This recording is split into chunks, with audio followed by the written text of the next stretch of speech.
महाराष्ट्रातील सर्वात मोठ्या 5 नद्या. नंबर 5 वर आहे कृष्णा नदी. कृष्णा नदीचा उगम साताऱ्यातील महाबळेश्वर येथे होतो. ही नदी सुमारे 282 किलोमीटर लांब असून महाराष्ट्र, कर्नाटक आणि आंध्र प्रदेशातून वाहते. दक्षिण भारतातील ही एक प्रमुख नदी आहे. नंबर 4 वर आहे तापी नदी. तापी नदीचा उगम मध्य प्रदेशातील सातपुडा पर्वतात होतो. सुमारे 320 किलोमीटर लांबी असलेली ही नदी पश्चिमेकडे वाहणाऱ्या महत्त्वाच्या नद्यांपैकी एक आहे. ती गुजरातमधून अरबी समुद्राला मिळते. नंबर 3 वर आहे वैनगंगा नदी.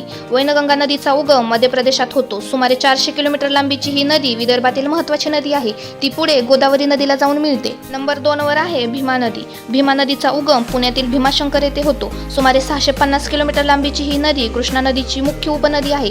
सिंचन आणि पिण्याच्या पाण्यासाठी ही नदी अत्यंत महत्त्वाची आहे. नंबर 1 ची नदी जाणून घेण्याआधी आपल्या चॅनलला सबस्क्राईब केलं नसेल तर सबस्क्राईब करायला विसरू नका. नंबर 1 वर आहे गोदावरी नदी. गोदावरी नदी ही महाराष्ट्रातील सर्वात लांब नदी आहे. तिचा उगम नाशिक जिल्ह्यातील त्र्यंबकेश्वर येथे होतो.